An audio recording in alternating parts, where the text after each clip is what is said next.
Hey guys, welcome to Designing Dreams in the Haas. I'm Tyler Swartzmiller, your host and principal designer and owner of Haas Studio.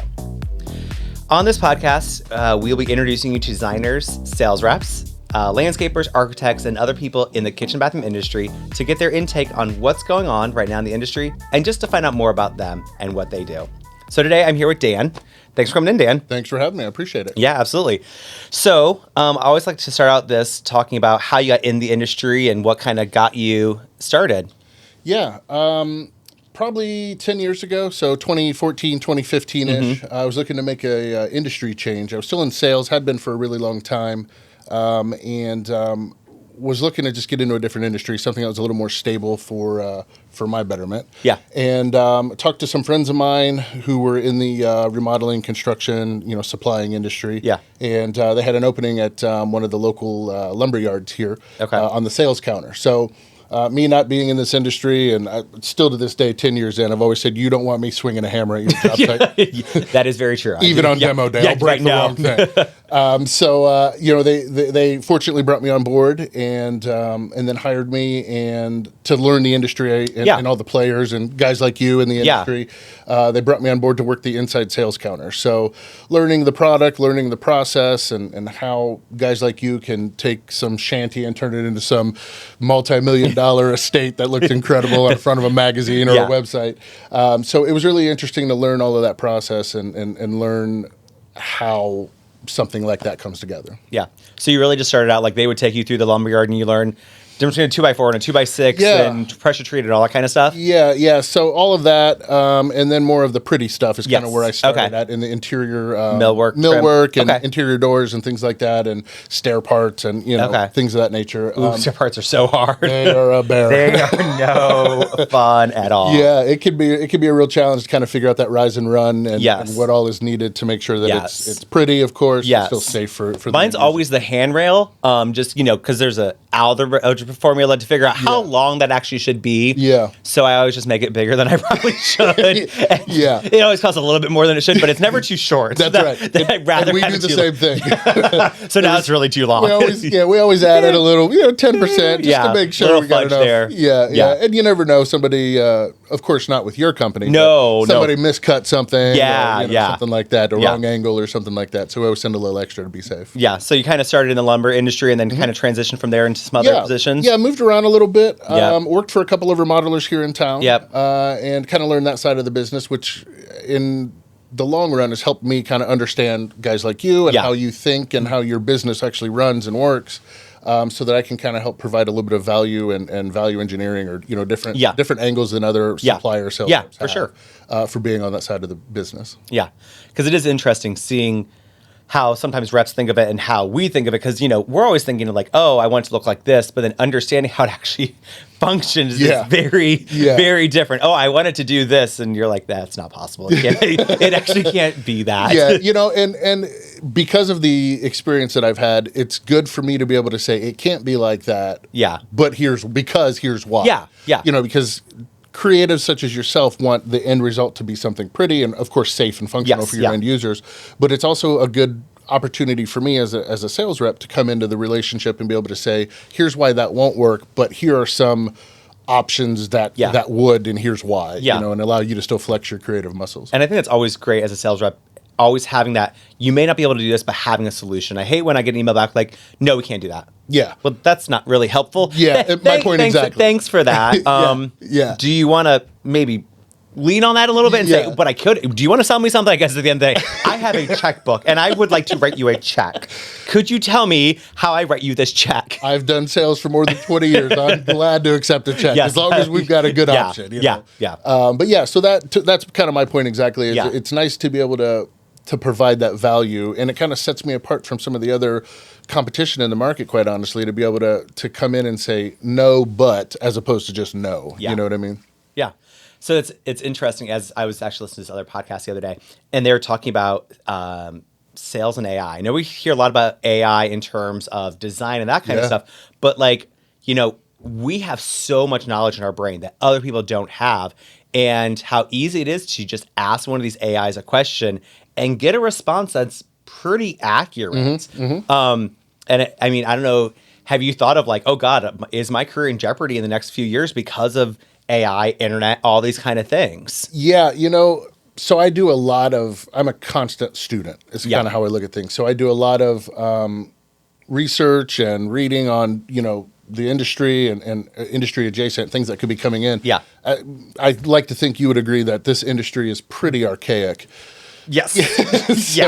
So I think there's going to be a ton of pushback from the old guard as far as AI goes. But I think if there's an opportunity there for savings on design or sales or what have you, that'll probably get adopted eventually. I think that people like myself who try that no but approach will still have value there. Understanding how designers run their business or construction companies or modeling companies run their business. It makes us more of an asset to you to help prop up your business. Not that it needs it, but just it's another value add, another unpaid team member on your team type thing. Well, as a owner company, I always say, I always find people that are smarter than me to work for me because then I look smarter. And same thing with my reps. I may not know everything about windows or doors or whatever that is, but if I have people around me who are smarter than me, it's really easy for me to look smart. Even when I'm not that smart, I do look a little bit smarter. So. Well, and that's my job. You know what I mean? When we're in front of one of your homeowners or your clients, it's to prop you up because at that point I'm working for you. Yeah. You know what I mean? So. Oh, perfect. I will take, so my Starbucks order is. Let's get some more purchase orders and we'll talk about that. Okay. Yeah, it's interesting to say archaic. I actually got an invoice the other day from a plumber and it was a handwritten invoice. Wow. And I started this industry. My dad owned an HVAC company and he started it in the early 80s. And I remember like my dad having, the duplicates or triplicate copies and he'd write an invoice. The old carbon copy. The old carbon copy. And then he would give one to them and then he would keep one and my mom would do the accounting, which was a horrible idea. She's horrible at math. So I'm not sure why she did that. And I just remember like seeing those things be stacked up. And then at the end of the year, it'd be tax time. And we had a pool table in the basement and he would just have all of them stacked up. By month? By month. And I'm like, oh my God, I feel so bad for this accountant that has to enter all of these. And all I was thinking when I saw this was like, this accountant must hate him that he is still handwriting invoices. Because I can't tell you how many times my mom would be like, so you have invoice 887 and we have 889. Where's 888? No idea. Don't know where it is. Don't know who it is. In the back of the van somewhere crumbled up. Or I'm sure there's gum in it or something like that. So an order written on the back of it, probably. For Home Depot. No. I think things like that, is where AI and technology have really come a long way in our industry specifically. And I think business owners are really smart about allowing that to kind of take over some of that bandwidth of their attention so that they can still focus on the final product and things like that. Yeah, we've been doing a little bit here and there, writing some script for, Instagram and stuff like that. But at the end of the day, there's still that personal touch you can't put on it. That your voice. I've kind of found that's the missing piece for a lot of that. Yeah, for sure. I agree with that too. And I've done a little bit of that too for all of my Instagram posts that I put out there too. Yeah. I've tried to at least let it build the bones. The bones. You know what I mean? And to with respect to my time, so I can kind of be focused on something that's more revenue generating. Yeah. But it helps to build, like you said, the bones of everything, and then you put your personal spin on it and touch on it, and that makes it more realistic at that point. That is really cool. So you're really involved in NARI. How has that been in terms of your experience with that? Yeah. So I got involved accidentally, which seems to be the case for most of my life. Accidentally on purpose. Yeah, that's right. Opened up some mail years ago when I was working the sales counter for that lumberyard, and it was an invitation to the annual Cody Awards. Okay. And I went to my manager asking what this was all about. Who's Cody? Yeah. Why is he getting an award? Yeah. Why is his name so weird too? Why are these all these capital letters in here? Thinks a lot of himself. He's all capitalized.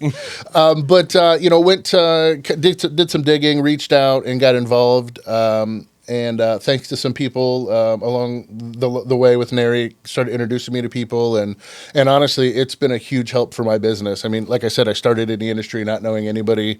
Yeah. Didn't even know what baseboard and casing was, the difference between the two, and let alone crown molding. Yeah. But it really allowed me to get involved and network and meet people in the industry that were in the position to buy some of the products and services that we offered at the time.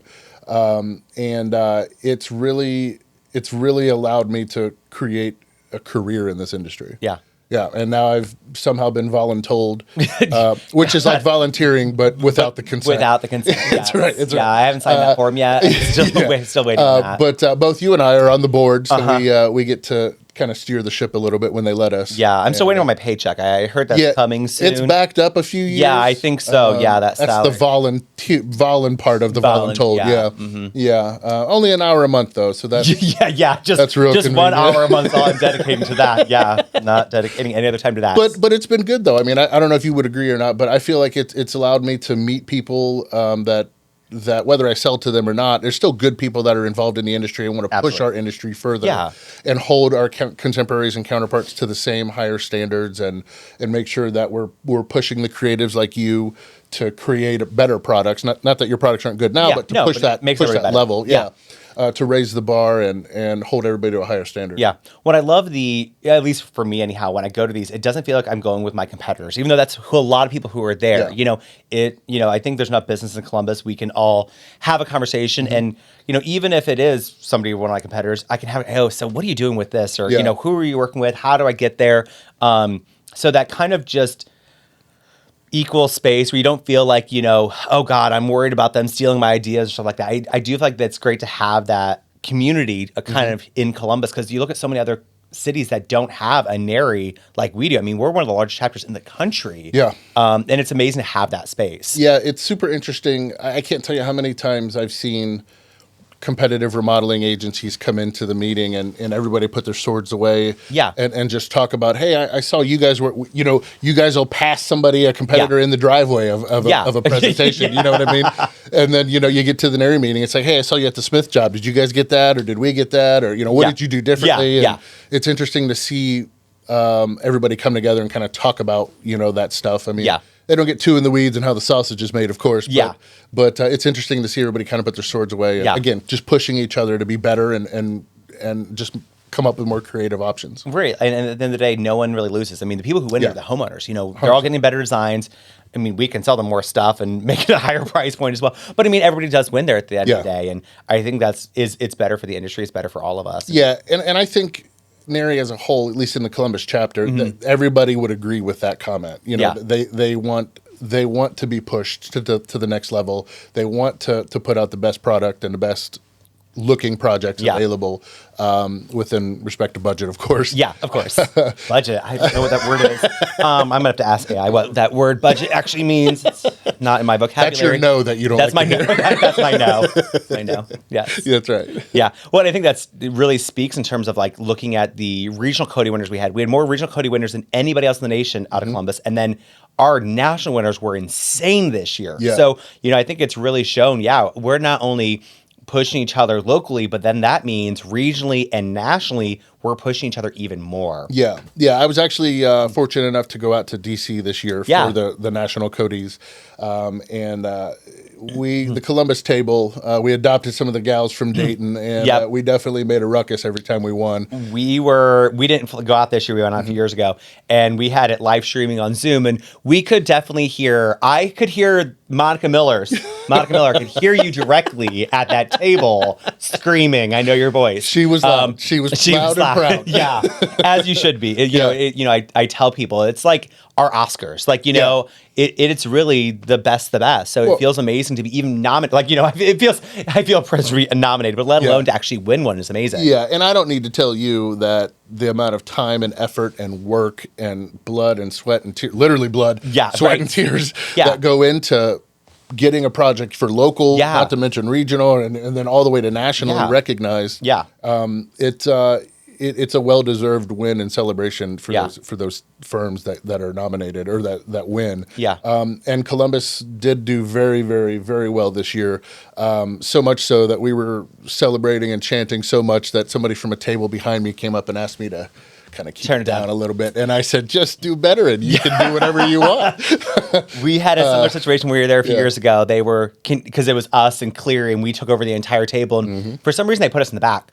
So then, I have a voice that may carry a little bit. And, we were just, screaming and yelling a little too much at the moment. But yeah, it's funny because when we all left after the awards were over, we were walking out. I don't know if I told you this yet or not, but we were walking down this long hallway in the hotel. And two guys were behind me talking, and they were talking about the quality of awards because, the slideshows and the pictures and everything. Yeah. And they were commenting on the quality and the design and things like that. And one of them said to the other guy, goes, "And how about Columbus? I can't believe all those awards those guys are winning. They're doing some big things there." And I just wanted to turn around and go, "We sure are." Yeah, but I didn't. I let it go. Yeah. I let it go. But it was good to hear that. I've, of course, told everybody I can around here. That we got some haters across the country. Yeah.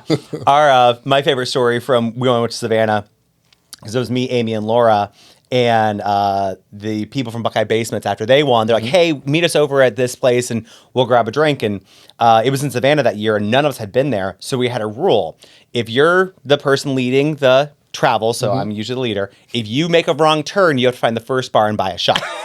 That sounds dangerous. So it was. With that group, for sure. That group. So we may have made a few wrong turns, but we eventually got there. So we made it to the bar. We're hanging out with them, blah, blah, whatever. We leave, and the next morning we're going to go somewhere. We're like, "Oh, yeah, it's by the river." And we're like, "That river, that river." We were under the impression there were two rivers. We made so many wrong turns. We thought we were in between two rivers. There was one river. That's amazing. We just kept going in a circle, and we thought we were seeing a different river. That's incredible. It wasn't a different river. It was the same river. So learned that one out. The second day we were there, I was like, "Oh, I love we were just going in a circle." That's great. Yeah. Yeah. So speaking of travel, you actually just went on your honeymoon recently, right? I did in November, yeah. Yeah. Where'd you guys go? Cancun, Mexico. Okay. For just a short trip. We're looking at Italy for 2 weeks, later this year. Oh, so I need to sell more then is what you're saying. I need you to, if you need to can really pick it up up my a little game. bit. Okay, That would be super great. Yeah. Donation to the street Italy fund. Yeah. Big Italy fund. Yeah. Where are you guys thinking about going in Italy? We're still not sure. I'm letting her kind of choose if she wants to go to the north or the south, and I've been told you can't do it all. So no, it's too big. Yeah. I'm an Amalfi Coast guy. That looks super, super enticing pretty to me. Yeah. So that's where my vote is. But she gets the final say. Yeah, of course she does. Yeah. Maybe you can AI some of that though. And right, there we go. I mean, it's crazy. I've seen some of those where people are planning trips to Disney for like $1,000. Now, I'm not sure it actually would take that trip. Yeah, I'm a little worried about like, okay, hop on this airline through FedEx, put yourself in a box, ship yourself to Florida. Cut a hole in the box. Part two, cut a hole in the box, and then you're going to land in, this place, and then you're going to get on a mule, and the mule's going to take you the rest of the way to Disney. Yeah. And then you have to take a quick hire, they hire you for a day, and then you just kind of rate. That's the only way that actually works. Yeah, right. Let's hope for not that. Yeah, let's hope for not that. Let's hope for not that. So I love this question. What is your funniest or most awkward story from this industry? We've all had those because we're in people's personal space. I see you smirking over there, so I know you have one. There's a few. I'm trying to decide which one I want to put out in the public. Yeah. Right. Exactly. I would say the biggest thing is, at least from my position as a sales rep, right? Yeah. Is I have to juggle a lot of different expectations and personalities and requirements or things that's important to them. Yeah. So, years and years and years ago when I first got into this outside sales, I learned the phrase, "what's in it for me?" And that's never for me. It's what's in it for who's approaching me, whether it's you or one of your designers or Jake in the field or one of your homeowners. They all of those people have different cares and concerns and wants and needs. Yeah. So it's interesting. There's quite a few stories that come up, but people getting very, very emotional. I have to be somewhat of a marriage counselor at times. Oh, yeah. We've had this conversation. And need to up my rates because it's not enough. Mine too. Just not too long ago in the showroom, we had a couple in, and they were looking at a statement piece. That's a statement piece. Okay. A couple of doors like we're looking at for that project with Andy. Yeah. We're talking a substantial investment here. Yeah. And you could buy a investment. car. You could buy a car for what we're looking at. Yeah. And this husband and wife. Not a Kia, I'm guessing. Not a Kia. Not a Kia. No, something you would drive. Yeah. Okay. And if you all know Tyler, you know what I mean. And then you watch as the husband and wife both start to dig their heels in on this one minute detail that did not matter at the time at all. Yeah. But they were ready to have the knockdown, drag out fight. Yeah. And, it's funny to be on the outside looking in at that and just to have to kind of navigate it and pull people back and calm them all down. Yeah. Refocus and try to answer the questions that you're there to answer. Yeah. But yeah, there's been some pretty spirited disagreements, we'll call them. Yeah, I know there are some times where it's like, I just really want to walk away right now, but it's really entertaining. So I'm going to just stand here for a little bit longer, and then I'll pull it back. But just going to let them go for a minute. Listen, I like coffee, but I also like tea, and I like it, and I like it piping hot. Yeah. So I'm here for it. I'm here for it. Yeah, it's interesting when you get in people's personal spaces how much they let you into their personal space. Yeah. Being in homes, I'm sure you've seen the amount of, beds unmade. Like, I don't know why, that drives me so insane, but going in someone's house and they know you're coming. I didn't surprise you. I'm not showing up with a check. It's been on the I am not like, hey, you won $1 million. It's been on the calendar. Yeah. Can you make your bed? Can you close the toilet seat? And that one I can't do. Maybe I'm asking for too much, but I would super appreciate if you could just run the vacuum in the areas I'm going to be in. It's surprising. It's surprising how people let you into their houses. Yeah. And, sometimes I totally get it. Kids, work, all this kind of stuff. Sure. But it is like, okay. Yeah. But my problem is, like, when we're done with this, are you going to keep this place clean? Because I come back for photos later. Can you make sure it's clean then? Because I was living in Cincinnati at the time. I was running a place down there and did this nice remodel. It's probably, $100,000, $200,000, whatever. And we go to take photos. And I walk in, and there is a pile of dishes in the sink. And I'm looking around, and I'm like, oh, hey, is there somewhere you can put those? He's like, well, the dishwasher's full. Do you want me to do them? I'm not Molly Maids. Yeah. So, picking up all the dishes, and I go and, put them in the dining room, trying to hide them. And then I see, something on the floor. And I go to kneel down, and it's sticky. And I can't get it off the floor. So I'm, scrubbing the floors. And I'm like, what is happening here? How did I end up here? Did I go to school to clean people's houses? Didn't. It is surprising, but you also I have to check myself sometimes and just remember that it's their space. It is. I'm encroaching on them. Yes. Even though they wanted me there. They wanted me there. They invited me there. And they keep inviting me there. It is relieving to get to a house and you're like, okay, this is not bad. Yeah. No, we carry hand sanitizer in the car and honestly, sometimes construction sites. We get to construction sites and they are just filthy sometimes. And you're like, ugh. Yeah, I mean, it is surprising to see some of the job sites that I go to, with customers or prospects alike, people that I'm not selling to. Yeah. I'll just stop by a job site to check in, drop coffee off, or, whatever it is to the guys. And to see how... where my coffee? to see how some of these firms run their job sites. It's surprising to see how discombolated, at least that it feels. What do I know? Again, you don't want me swinging a hammer. No. But it's a safety thing too. We have a bonus structure based upon cleanliness job sites, performance on the job sites, and because when you have a dirty job site, guess what? You're going to lose things. And what that filler cost me to replace, not only the material, the stopping what I'm doing, ordering it, getting the factory to stop doing, shipping it, and getting here, and then a 2-week delay it gets here, and then them coming back out there. It's easier to give those people a bonus to keep their job sites clean and organized than it is to lose one piece of molding. Yeah, and to that point, it makes you look better too. Of course, it makes your firm look better. It's safer. Yeah, it gives the homeowner, who ultimately is the one that matters the most, obviously. But aside from safety, but it gives them a better experience as well, which then in turn helps the remodeler have that repeat or referral business in the end. It's just a better, you almost want to chalk it up into marketing, honestly. Oh, absolutely. I love going to job sites, and we do a decent amount of videos there when they're so clean. I run my hand across, I'm like, I love how clean this is. Yeah. At the end of the day, when I see the guys go to their trucks and get their brooms and start cleaning it up, nothing makes me happier than seeing that. Yeah. Because it means they care. That's the other part, is they actually, 100%. It's just not another job to them. They actually care about this house and care about the homeowners. Yeah. And it's, of course, like we said earlier, they're inviting us into their space. Yeah. So to be respectful, whether it's an addition or you're a full floor remodel and gut and all that, you should still be respectful of the homeowner's place and the environment that you're in. Yeah. You know what I mean? So it's nice to see firms like yours, and there's a couple others out there that make cleanliness a priority. Some of them like to say it, but it's nice to see guys like you actually your firm do it actually do it. Yeah. It's an important thing. And it's expensive as a business owner. No, I mean, it's 30 minutes every day at the end of the day to clean up, sweep up, organize, put your tools away. Yeah. You know, it's all those things that, you know, that just make the job site cleaner and safer for everybody. Yeah, and you know, we haven't got to this point yet, but currently I'm working with Pella of Columbus. Yeah.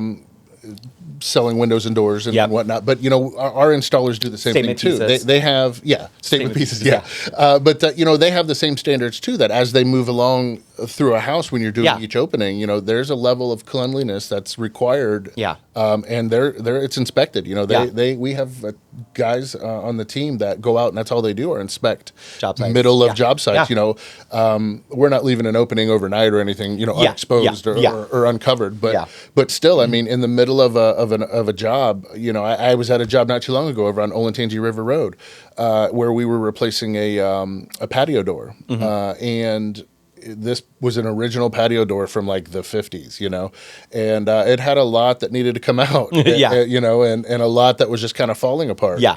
And our guys stopped mid-install to get the shop vac out and vacuum everything out just to control all of that crap falling out the walls, all the fun stuff falling off off of the walls, you know, and you just never know what's going to be in the studs anyway. Yeah, so not money usually never money. We did. I will say recently, I had one of our installers come to us on Friday, and we're working on this kitchen in Dublin, and they had to turn off the gas line, and they had a drop ceiling in the basement.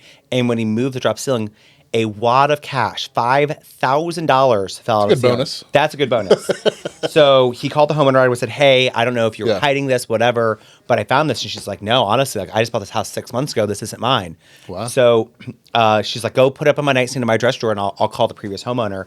I felt good that I was told this story. And then I will say the homeowner was so sweet and gave the guys like $100 gift card the next day just for being a good person. And because somebody easily, not honestly, anybody, it could have been a plumber, electrician, could just take that money, no one would ever know the difference. Yeah, for sure. So, but never had that one happen. You know, that money falling out the walls is not what happens at my house. I hear it grows on trees. It does it, Yeah, I don't have that happening. I don't have a green thumb. Most, you know, every plant I have is plastic, and somehow those still die. Well, you are good at that. I guess. Could suck the life out of anything, I guess. So I do a fun game I thought we could play. Oh, good. So I know I brought up AI earlier. So I asked AI some questions, and then I'm going to ask you, and we're going to see if you have the correct answer to these. Okay. Oh boy. Okay. So, first question. What year was Pella Windows founded? We are 99 this year, so we'll be 100 next year. That would make us 1925. Ooh, good job. That's correct. This should be a pretty easy one. What town was Pella founded in? Pella, Iowa. I was just there a couple weeks ago. Yeah. Okay. It's factory pretty big, I would assume. It is, yeah. Is it just one, or do they have multiple? We've got multiple all over. Okay. In Pella, Iowa is the original factory. We actually started as a screen company, rolling screen company back in the 1920s, and ended up pivoting into the window space, and now do doors and exterior doors and sliding doors and statement pieces. Yeah. All kind of scenescapes, all kind of fun stuff. Do they own a glass factory, or do they pretty much work with other suppliers to get all the glass? Yeah, we bring our glass in to Pella standards, of course. Yeah, of course, which is a little different than other manufacturers that are out there. But yeah, okay. Bring it in. And then everything else is manufactured to order. Okay. So, all right, 2 for 2 so far. Let's try the third one. Uh-oh. We're going to go for it. What was the first time glass was used in a window? That was a long time ago. I think I was 6 then. Joe, we're going to edit this one out, bud. No. I'm going to defer to AI on that one. Okay, AI says 1 AD during the Roman period. That sounds right. Yeah, I know. Well, if you think of the Flintstones, you know, they had windows, but there was no actual glass. Good point. So technically, is it a window or a pass-through at that point? I'm going to go pass-through. I think pass-through. I think to be a window, it technically has to have glass in it. Okay. All right, next one. What temperature does sand have to be to turn to glass? Hot. What is considered hot to you? Very hot. Very hot. What did AI say? I'll tell you if I agree with it or not. Well, I had AI and a real answer. So I did both. I did my research. Come on, Dan. I did AI, and of course, AI found the right answer. So it's 3,090 degrees Fahrenheit. That's what I was going to say. Yeah, I know. I wanted to make sure AI you want to make right. sure, yeah. Last one, because I thought it'd be fun. Yeah. How many birds are killed annually by flying into glass? You know, I don't understand how that happened. It happened this weekend at my house. Did it? It did. It's so sad. I mean, I've had birds flying glass, but I never had one die. They're always like, they kind of like, shake a little bit, and then you brush them, and they're usually I guess fine. this one didn't die. He definitely hit the window, or she, I guess. I don't know. Yeah. Equal opportunity haters here. Yep. But it flew into the window full speed, and I'm like, I just looked at my wife and said, that just shows you cleaned them really, really well. Yeah, right. Good job, honey. You did a great job cleaning those windows. That's right. So this one was really an open-ended thing. Oh, goody. So it said anywhere from 350 million to 988 million birds die annually from collisions. I don't know exactly what collisions. I wonder if there's a car feature in there too. Plane collision. We all know what happens when those happen. Well, those don't go very well. Those don't go very well, but that's right. Yeah, I couldn't get a straight answer on that one, but I thought that was, I actually tried to ask in Columbus, and it really wouldn't narrow it down that far. There's a guy in my office who thinks that birds are like a government drone, so maybe he could look into that for us a little bit. Yeah. We'll see. We'll have him look into it a little bit. We'll get back to you. Look into birds flying into windows. That's right. So those are the ones that are trying to crash because they know too much information. Yeah, that's right, Yeah. I have a lot of birds in my backyard. I guess the government's spying on me again. That's right. Need all those good designs. You get all those good design details. Yeah. No. Well, cool, Dan. If you want to give a shout out to you and your company and everything. Yeah. So again, I work directly right there. Right there. All right. So again, currently I'm working with Pella of Columbus here in Columbus, Ohio. Luxury, all the way down to builder grade windows and doors are available. We have a showroom up at 9009 Gemini Parkway here in Columbus, just across the street from Polaris Mall. You can reach out to me directly. My cell phone is 614-204-4474. I'd be more than happy to come out and look at a project of yours and provide some numbers for you and see what we can do to help you out. Awesome. Yeah. And honestly, if you don't have any windows or doors, just text that number randomly 2, 3 in the morning. I find that works really well. Great. Can't wait. If you can delay those texts, that works really well. Yeah. And just, I think, scare the shit out of you. Say, hey, when are my windows coming? Just, I will say, I have this ongoing dream nightmare thing where I wake up in the middle of the night and I'm like, I didn't order that. And I had made up a customer in my head somewhere. As one does. And I think I randomly didn't order something, but it's a customer that doesn't even exist. They're a thing of my imagination and dream. And then I wake up having a panic attack. Wow. Yeah. I've heard of manifesting before, but I don't think it goes that way. No, it doesn't. Yeah, no.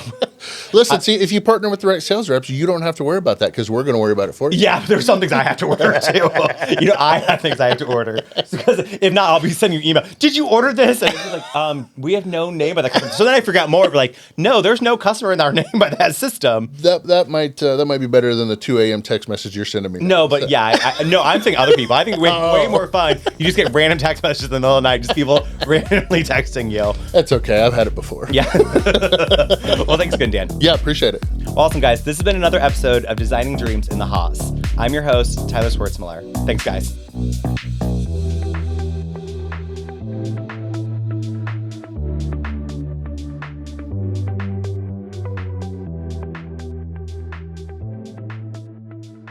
Boxland Media. Think big.